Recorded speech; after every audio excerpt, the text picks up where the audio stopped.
पिछले वीडियो में हमने जाना कि फास्फोरस की किसी भी फसल के अंदर क्या महत्व है। आज हम जानेंगे कि फास्फोरस के मुख्य रूप से किस किस प्रकार के लॉसेज होते हैं और किस किस प्रकार से हम इस चीज़ को कम कर सकते हैं। तो फास्फोरस जब हम मिट्टी में डालते हैं तो फास्फोरस, जैसा कि आपने सुना होगा कि फास्फोरस मिट्टी में बिल्कुल भी मूवमेंट नहीं करता, यानी एक जगह से दूसरी जगह पर नहीं जाता।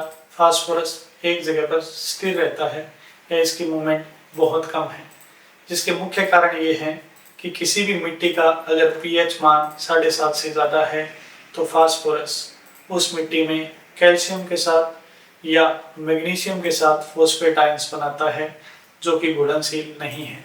कैल्शियम फॉस्फेट इतना हार्ड या इतना कठोर एक कंपाउंड है जिसे हमारी हड्डियां बनी होती है। उसके बाद अगर हम बात करें कि फास्फोरस जब कम पीएच की मिट्टी में हम डालेंगे, जिसका पीएच काफ़ी कम है, तो ये एल्यूमिनियम, आयरन और जिंक के साथ फॉस्फेट बनाता है, जो कि मिट्टी में या पानी में घुलनशील नहीं है और ये फास्फोरस की उपलब्धता को कम कर देता है।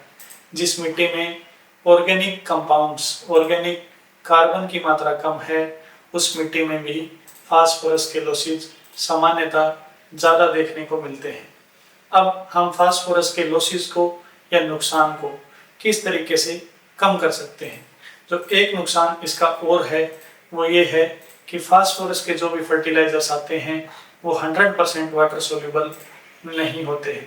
जैसा कि आप डीएपी में देखेंगे कि डीएपी में सिर्फ 39.5% सोल्यूबल पार्ट होता है, जो पानी में घुलनशील होता है। बाकी जो उसका पार्ट है वो ऑर्गेनिक एसिड में घुलनशील होता है। हमारी मिट्टी में अगर ऑर्गेनिक कार्बन की मात्रा कम है तो फास्फोरस घुलनशील नहीं होगा। अब इससे बचने के जो मुख्य उपाय हैं वो यही हैं कि आप अपनी मिट्टी में ऑर्गेनिक कार्बन का अमाउंट बढ़ाएं। उसके लिए चाहे आप ग्रीन मैन्योरिंग करें, चाहे आप गोबर की गली सड़ी खाद डालें, वर्मी कंपोस्ट डालें, या आप मुर्गी की खाद डालें, या कोई दूसरी ऑर्गेनिक खाद आप उसमें डालें। इसके साथ साथ एक तरीका जो ज़्यादातर किसान अपनाते हैं या जो एक कॉमन प्रैक्टिस है कि आप फास्फोरस का जो इस्तेमाल है वो बेसल डोज में करें और जड़ के जितना नज़दीक हो सके उतना नज़दीक आप फास्फोरस की प्लेसमेंट करें, ताकि पौधे की जड़ें जो हैं वो आसानी से फास्फोरस को अपटेक कर सकें और फास्फोरस उसको आसानी से मिल सके। उसके अलावा अगर आपको फास्फोरस की एफिशिएंसी बढ़ानी है तो आप फास्फोरस सोल्यूबलाइजिंग बैक्टीरिया का इस्तेमाल भी कर सकते हैं।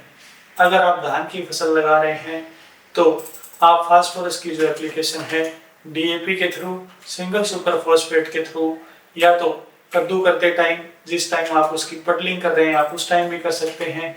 दूसरा उसका टाइम है कि जिस टाइम आपने ट्रांसप्लांट कर दिया है धान, उसके बाद भी आप उसकी शुरुआती अवस्था में डीएपी या फास्फोरस का इस्तेमाल कर सकते हैं। उम्मीद करता हूँ आपको जानकारी अच्छी लगी होगी। धन्यवाद।